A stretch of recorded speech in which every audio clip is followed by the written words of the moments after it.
What's up, everybody? Welcome on into the Call Up. Jillian Sakovitz alongside the best co-host and friend in the whole world, Susanna Collins. Hey, What's you. up, y'all? So I have to explain, if you guys are watching this on YouTube, I have a face mask on.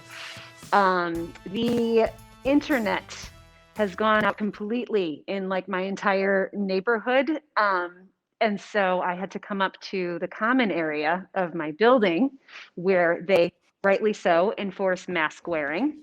So I am trying to do a podcast, praying that the 5G holds out. And yeah, but I have to wear this face mask. So fun times, everybody. This is the world we live in right now. So there's that. Also, as you will notice, Jill and I are both wearing scarves. And if you are listening to this, there's a good reason that we are wearing scarves. It has to do with our guest that we had on today. Any guesses? Any guesses? That's right, sister. We're rocking our best Greg Vanney look. That's our big guest today. And we had such a good conversation with him, how he plans to restore the glory days of the LA Galaxy. The guy talks to Chicharito every day, who had a very telling exclusive interview with the LA Times last week. We talked to him about that.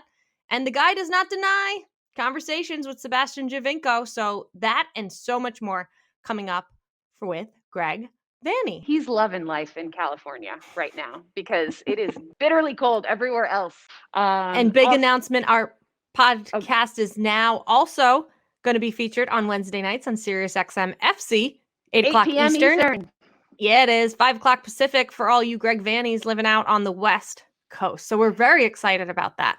Yes, we are. I also, if I had been in my apartment, I was going to show you guys, I have on display a New Jersey that I added to my collection. The Orlando City folks were so kind. They had promised me a Rodrigo Schlegel goalkeeper jersey after his heroics in that epic playoff matchup between NYCFC, where he came in as goalkeeper, made a save. They end up winning. It was ridiculous. And so they sent me a Rodrigo Schlegel keeper kit that is proudly hanging on my set. But as I said, I had to come up here because I have no internet down there. So on future episodes, it will be on display, I promise. But thank you, Orlando City. Y'all are the best. Here for that. One other thing that we are definitely here for this week is the Instagram post that warmed all of our hearts. Ashlyn Harris and Allie Krieger adopting a baby girl named Sloane Phillips. That was everything I needed to see, wasn't it? Oh, it was just, I saw it on social media. I saw Allie Krieger post it first and then Ashlyn Harris. And this baby is just so precious. And they are so excited. And what a cool name, Sloane Phillips. I want to hear the genesis of this, but they are going to be such rock star parents. They are just goals in general in terms of like couples, like power couple. They are just the coolest. Like, are there two people cooler than Allie Krieger and Ashlyn Harris? I don't know. And now they're going to be parents. So this kid is inevitably going to be the coolest kid ever. So congratulations to them. Could not be more here for it. So as we all know, over the weekend, it was a little holiday called Valentine's Day. Now, whether you celebrate this or whether it's one of these holidays that you ignore, totally up to you. I was shocked, Jill, at the amount of Valentine's Day posts of people just gushing over their significant others, soccer players included. I mean, like tons of MLS guys posting pictures with their girlfriends, wives, how much they love them. And like, ordinarily, I'm like, I think that's lovely. But it just, Jill, it felt so over the top. I don't think I'm here for it. I don't think I'm here for the gushing, the overly effusive gushing about bays on Valentine's Day. And here's the thing, I'm in a happy relationship and like, but I don't feel the need to put it out there. Some things just need to be sacred, like, and I feel like if I'm putting it out there, I'm opening it up for judgment and like, I can celebrate it myself. That's just my take. I don't know. How do you feel about it? I tend to agree with you. I don't have the biggest desire to post about that because frankly, I don't think anyone cares. I'll be very honest. I don't care. I don't care about other people's relationships. And here's the other thing is, if we've learned anything this year, it's some of the people that have the coolest, sexiest Instagram posts are not even together anymore. So you There know you what? go. Sometimes I think it's an overcompensation, if I'm being totally honest. Someone who's looking out for us is the mysterious Atlanta Anna on Twitter, who Susanna Collins and I, it resurfaced, these things, they just come back to life. It resurfaced over the summer. We had a little bit of a bet, an obtainable bet, I would say, that I wanted to get on Charles Barkley for, all of the ways that he is related to MLS. And Susanna wanted to get on Virgil van Dijk of Liverpool FC. We made a bet. Why not? Who would get their person on quicker? Safe to say, here we are in February, and neither Virgil or Charles has joined the show. And I can't say we've pursued it maybe at the level in which we should, but there is a woman, an Atlanta Anna out there, who is like checking in with us to try to help us God get bless Chuck. her. So I'm here for you, Atlanta Anna. Thank you. No, I And love anyone it else who's because listening will take your help. exactly. And like Jill said, like I haven't, I'll be honest, I got the follow from Virgil van Dijk, which was like, a victory in itself. But I have not slid in those DMs. I have not really even put myself out there to ask him to do this. And I worked with him once before. We did the Yeah, you LFC did. hip hop challenge. And so it's not like, like entirely unfamiliar. But I'm not going to kid myself and think that like, oh yeah, Virgil van Dijk would be super stoked to get a DM from Ah, Susanna Collins and ask to come on a can podcast. I tell But you something? I think I should just shoot my shot though, right? Susanna, 2.3 million people follow at Virgil van Dijk. He follows 264 people. The ratio is really in your favor. All right, time now for AT&T 5G call to the field, and we have a very special guest with us today. He won an MLS Cup as the head coach of Toronto FC back in 2017, and now he is going to try to bring that same glory to the team he used to play for, the new boss of the LA Galaxy, Greg Vanney. Greg, thank you so much for coming on with us today. Yeah, thanks for having me. I want you to. Yeah. I know it's bright and early on the West Coast for you, so Yeah. you've got to be honest here. It is freezing on the East Coast and in most of the country right now, except for Southern California. How happy are you in this moment to not be in Toronto? I'm excited. I got up this morning and the weather, it's, almost 60 degrees. I went for a run down by the beach. It's life's not too bad in the moment. Sorry to share that with you, but you asked. Not jealous it's at all. We're just living vicariously through you. Now, you had to move a family, right? You have 4 kids? Yeah. Okay, They're still in so Toronto though. So huh? Oh, they are. they're still Okay, in so Toronto for right now. Yeah. tell us They'll about come down that. So after. you had to make the move coast to coast. You got a family during a pandemic. How does that pan out? A little bit like last year, to be honest, when we were on the road the whole season. So I feel like I've had these little spurts of being at home with them, but then I've had long stints of being away. And so, the transition for me has been just to get here to try to get some things set up, both within the club, also for our family when they're ready to move. But they're doing school and trying to finish the school year. If I can get them out before that, that would be great. But in the meantime, they're just trying to get through the school year because it's a challenge, as we know, everywhere. School's different, whether you're in school or homeschooling right now. It's just nothing is super easy. So it's best that they just stay where they are, and we'll make the transition at the right time. So for now, it's my job just to get here and get everything set up, and both within the club, but also just at home. Wow, you've 4 kids. What are the ages of your kids, Greg? My daughter, the oldest, is 16. She's almost 17. Oh, wow. Okay. Twin boys who are 13, and the youngest boy is 9.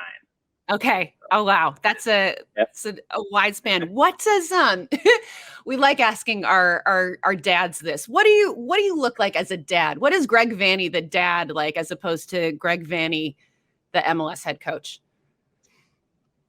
That's a good question. I get out and I play soccer with them. I help a little bit with school. They tend to go around me when it comes to school, though. They go to mom.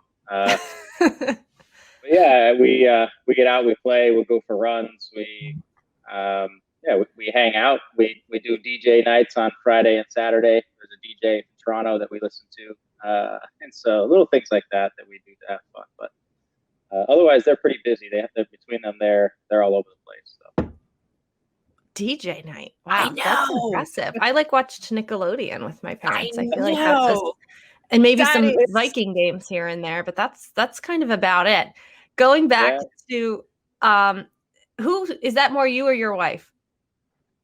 Which The DJ part. Like, where did that come? That's me. That's me and the boys. I like a good DJ every now and then, you know. And there's a guy in Toronto that we started listening to, DJ starting from scratch, actually, to put his name out there. But we started watching him during the pandemic. He was doing Fridays and Saturday nights, and he does a lot of 70s, 80s, 90s, a little bit into the 2000s. So it's my chance to give them some old school music. So you're in Los Angeles, as many of our listeners know. You have such strong ties to the city. Played at UCLA, drafted by the Galaxy in 1996. You started and finished your career with the team. Was it always part of the plan or in the back of your head that you might end up back in California and have this job? Yeah, it was something that always, hoped would happen, I guess. Even, from the days that I started playing here, when I left and I went to France, there was always a time that I wanted to come back and play for the Galaxy again. It was trying to figure out how our league has, interesting rules. You don't get to just choose where you go. So you have to go through this entire process, and the timing has to be right. And so I was fortunate enough to get back to finish my career. And then as I started coaching, I was, before I left into Toronto, I was coaching in the LA Galaxy Academy. I was working with their under 14 team, and I was coaching and helping them with with one of their affiliate clubs. And so this has become home for me, Southern California. And the Galaxy is, in my heart, kind of the club that was always right for me. And so then everything just is really, it's kind of timing, and everything has to work out both on all sides. And so it just happened to, and this go around, I felt like my time in Toronto was coming to an end, just in terms of what we could accomplish as a group. And it was time for me to take on a new challenge, to continue to learn and try to get better at what I do, and find get new information. It's all about a different journey, and it just happened to work out that the timing made sense. And once I knew it was time for me, and I actually stepped down from Toronto, then reconnected with guys like Chris Klein, who I played with, and some of those guys, and it started to make a lot of sense. And now here you are, basking in the Southern California sunshine. It's kind of poetic, Greg. During your time as a player with the LA Galaxy, you were coached by the great Sigi Schmid. And just wondering how big of an influence he has been on you and your approach to coaching. Yeah, I mean, Ziggy has been a huge influence. Maybe the biggest influence I've had from the coaching side, just the nature of the timing of when I started to play for Ziggy at UCLA. I went from, I transferred over here from Florida International University, and at UCLA is kind of where I learned you're expected to win and you're expected to perform. And there's only so many games that you have to not play at your best, and you'll still be on the field. And so you start to learn a little bit of what it's like to live in the professional world. But even though I was in a college environment, he created a very competitive setting even then. And then on through college and into the pros, when I played for him again, when he joined the Galaxy, just continued to learn from him and how to create a good competitive environment, and many things before in terms of management. Ziggy was, he wasn't always the friendliest coach. He chose his moments to connect with you on an individual level, but a lot of times he kind of left you to your devices and trying to figure out whether you were doing well or not doing well. And he always said, if I'm not speaking to you, you're probably doing fine. If I'm talking to you, you're probably doing something wrong. So, but Zig always had a big influence on him. I'm happy to be back here because this was also the club of sort of his heart. So I hope we can win a championship as he did in his time. It's a difficult time with, you got players going back due to the pandemic, trying to, see their families that they haven't seen in over a year, and, people across the country dealing with that. Officially, unofficially, I know there's rules about that. Have you gotten to meet any of your players yet?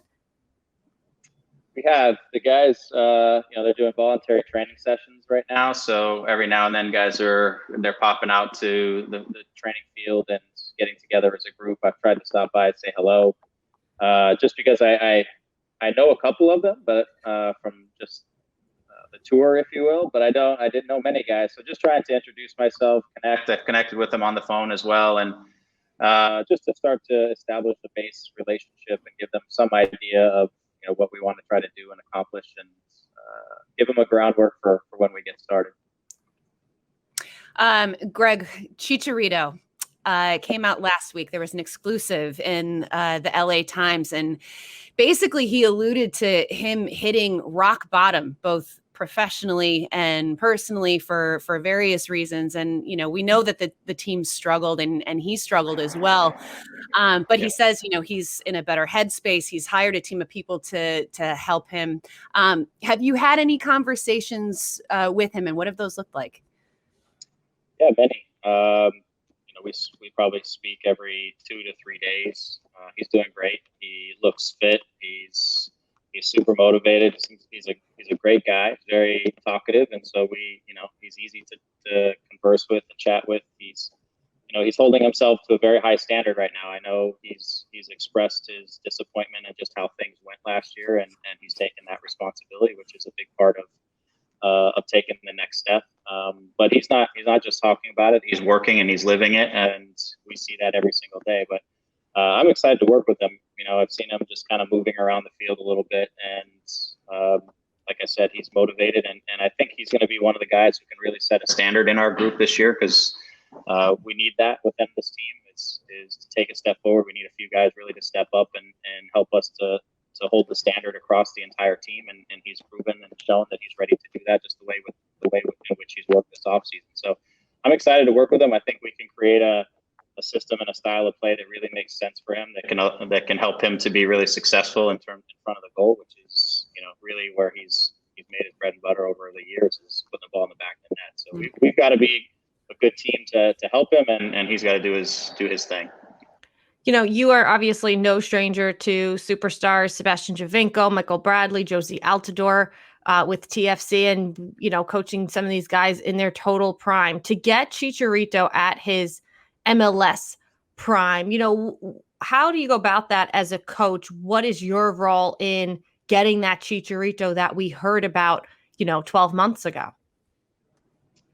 Yeah, I think it's a couple of things. One is the things that he can do and we can help him do, which is to get fit and stay fit and feel like he's sharp and getting the things he needs every week to feel like he's at the top of his game. Those are things on an individual level that we can work together. You mentioned that he has a team of people. Our team are working with his team to make sure that we are communicating. That's something that didn't really happen in the past. So we're communicating it together, understanding that all of us together can help to get him in the best spot. The second part is that the way we play and how we set up and how we try to create opportunities, how we defend, has to make sense for a player like that. I mean, in this league, you have only so many opportunities to have players who are with those special qualities to put the ball in the back of the net. And the way you play and the way we create opportunities has to fit into what makes sense for him. We can't just lump balls up to him and expect him to beat 3 guys and put the ball in the back of the net. That's not the type of player he is. Zlatan maybe could score a couple goals like that. He's a massive mountain and he can do a lot of those things. That's just him. But for us, we need to be a good collective team that breaks down the opposition and allow Javier the opportunity to create space in the box, to turn things on goal. And we can do that. That's how I like to play. So I think he suits us as a striker very well, and I think he's going to get some real opportunities to score goals this year. Speaking of superstars, you mentioned Zlatan, Chicharito. Jill mentioned Sebastian Giovinco. There's been some rumors, Greg. There's been some rumors that perhaps you two might have a LA reunion. Can you confirm or deny that this is in the ether right now? Well, I see people are talking about it a lot. It's the Atomic Ant. We need him back in MLS. Yeah, I mean, I connect with him from time to time just because we had a good relationship working together, and our family is still close to his family in terms of just communicating and checking in and things like that. It's a complicated situation, as we all know, to get players like that back into the league, and they go through allocation process, and all these things are not so simple as sometimes they are thought to be. So he's a wonderful player. If things fall into place and work out, maybe it's something. But it's really, really challenging. We'll see. People are hoping. Greg Vanney's not Yeah. denying it, people. I just confirm nor deny. I just talk in circles. That's all I did for the last minute. Listen, that's enough. That's enough for me to kind of just scratch that itch. I dream of his free kicks. I dream of his free kicks, and I need more of those. So I'm just going to remain hopeful, Greg. In your final press conference, I can't remember if it was when you left Toronto or got to the Galaxy, but you said you were a builder and that you like to build things. Obviously, you took TFC and turned them from the team that they were into MLS Cup champions. Here you are. You know, it's no secret that the LA Galaxy needs a rebuild of sorts. Missed the playoffs 3 of the last 4 years. When we had Landon Donovan on in December, we were talking to him about this, and we asked him, how do you go about changing and helping the Galaxy? And the biggest thing he said was he felt like the soul of the LA Galaxy had been lost. Do you agree with that? And how do you go about refinding a team's soul, especially a team that, if you're going to use the word dynasty, is the dynasty team of Major League Soccer?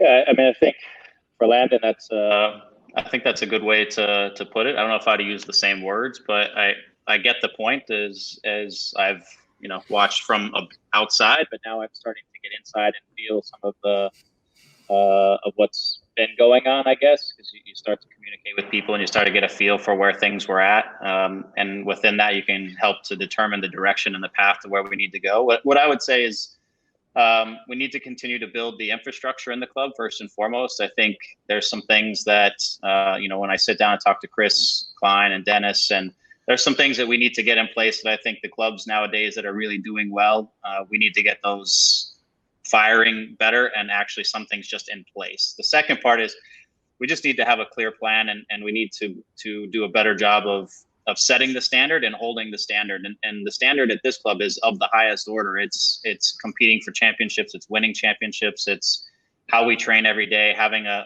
philosophy and a way of playing that the players buy into, because ultimately the soul that people see is that of what is put out on the field by the players. And that's what people will judge the club from in many ways. And so, what I think is the players are dying for something on the field that they believe in, a way of playing, and something that they believe they can go out and win games, and they know who they are, so that they know how to believe in that and to fight for that every single day. And so within that, I think you find the soul again, and that then connects with the fans, because then the fans see a team that is laying it all on the field for them. And now all of a sudden the energy of maybe you can call it of what was starts to revive again. But I feel that as I've talked to the supporter group, I feel that as I talk to the players, and even some of the staff just around. That's the objective. We need to lay down some clarity and some identity again, and get to work. Yeah, it's incredibly well said. I know that you've been pretty vocal about like not putting a timeline on, measuring the success of this team or this rebuild. But when I look at the roster for the LA Galaxy, I mean, even last year, it is stacked with talent, Greg. So do you, in your heart, do you kind of feel like this rebuild that you're at the helm of can start pretty quickly, like that you can start sort of seeing results sooner rather than later with this group that you have? It's possible. There are some very interesting and good pieces that we have here already. We do have a lot of work and some signings that we need to get done between now and hopefully sooner rather than later, so that we get players into training camp and ready for the season. But the way the offseason shaped up, we cleared a lot of money and cap space and TAM money and things like that, so we could start to build the team towards a certain, again, style of play and certain positional profiles and all that kind of stuff. So we have targets. We need to Dennis and Jovan and all of us, we're trying to get a lot of those closed. Pavone is obviously one that we would love to get closed, to talk about, great players that have been here, and continue to build on both sides of the ball, attacking and defending. But if we can get the guys that we're looking at, and we can get the right guys, and we can get them in sync with the rest of the group, then I think this can, we can take very positive steps quickly. But until we get those players signed and we get them here in training camp and get the group starting to work together, it's tough to say exactly what that will look like. But I'm optimistic because I think we have a good group of guys, and the guys we're looking at are interesting players to help us as well. Greg, next week we have on one of your former players in Justin Morrow. Obviously, made incredible amount of waves this year with starting up Black Players for Change and everything else. But what can you tell us about him, and what should we ask him, and what should we expect having him on? Justin is an impressive young man, and last year was maybe one of the most impressive years I've seen by a player on the field and off the field, with everything that he had to manage, and as a leader, and what he did in that space last year was really just incredible. He took a very difficult circumstance and really brought people together and started to bring light to the cause that I thought was special. I love Justin. I think he's a fantastic young man. I hope he has a good, healthy season, and he's able to manage both his role on that side and do what he loves to do, which is play the game. And so I hope he gets a good balance in that this year, and he can really help that team and get what he wants out of it. Tremendous family man as well. You can ask him about anything, and he'll be articulate and share. He's a well thought out. We're excited to have him on next week. It's going to be a great conversation. Greg, before we let you go, the big question. The big question. The scarf became so iconic in Toronto, but it doesn't necessarily adhere with the Southern California temperatures. So we have to ask, is the scarf going to live on in Los Angeles, or is there going to be a new iteration of it? Maybe a new look for you? What can we expect? I honestly haven't thought that deeply yet. We have. I see that. I think on occasion the scarf might still make a return, but it's very seasonal here, and there are not that many seasons. So it's it'll be rare, but when we get to the playoffs, maybe we'll start to see it again. We're gonna be on the lookout, Greg. Yeah, it won't be through the summer months for sure. Okay. When news came out, of you going to LA, I want to say in our group chat, that was one of the things. We're like, do we think Greg's scarf goes with him? Because you did wear it to Mercedes-Benz Stadium, which is temperature controlled, and I remember being impressed by that. Yeah. Okay. I helped us to get through the game and get a result, but I paid for it later. I was sweaty and had to make it for dry cleaning and all that kind of stuff. Right, but you got the 1-0. You got the 1-0 win. All right, so we will be on Scarf lookout this year, Greg. We wish you all the best. Thank you so much for coming on. All right, thanks for having me. Buckle up, LA Galaxy fans. You are in for a good season, I think. That was fun. That was really fun. I think that Greg Vanney is taking this so seriously. That club, you just get a sense of how much it means to him, and he wants nothing more than to be the guy that turns it around. Zlatan who? I know, exactly. Exactly. So listen, and how amazing would it be to have Chicharito and Sebastian Giovinco on the field at the same time? You heard it here first. You heard it here first, people. He didn't deny it, folks. He did not deny it. Well, Susanna Cons, as we continue honoring Black History Month, Pitch Black, and MLS Works, they hosted a roundtable. It was moderated by current San Jose Earthquakes broadcaster and former U.S. Women's National Team veteran Danielle Slayton. Alongside Black executives in Major League Soccer, they discussed representation, inclusion, and the Black experience of executives in soccer. But we have to find pillars that connect back to them, and we got to go out and make impact. I love education, but I like impact better, like for me. And I've been there very short time, but they probably heard that word in every single meeting. What's the true impact? What's the measurable thing that we're doing to make change in people's lives around us, and be inclusive in that? For us, it's making sure, like, are we putting things in Spanish? Like, what's on our website and how we're communicating out, our broadcasting, all those things. So I'm looking at all elements of the business and saying, how do we segment our business to make sure it is inclusive? Such an awesome and important conversation. Make sure to check out the entire Black History Month Roundtable on MLSsoccer.com and MLS's YouTube page. Good stuff. We love it. Amazing. And as we mentioned with Greg Vanney, next week we have on Justin Morrow. So definitely tune into that. And in case you live under a rock or something, last week MLS announced some updates to the 2021 regular season. Woo, woo! It will start on April 17th. Preseason kicks off March 8th. Players are set to report on March 1st for a 7-day quarantine period, medical exams, and testing. Oh, it feels so close. I know. It's like, technically we're basically 2 months out right now, right? Good point.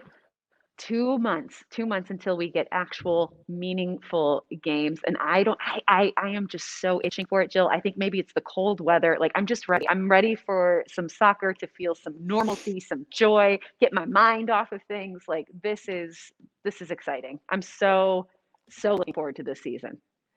And we're also looking forward to being a part of SiriusXM FC all season. Again, Wednesday nights, 8 o'clock Eastern Time, 5 o'clock Pacific. And do not forget, if you please, the call up, people. Subscribe to it, like it, rate it.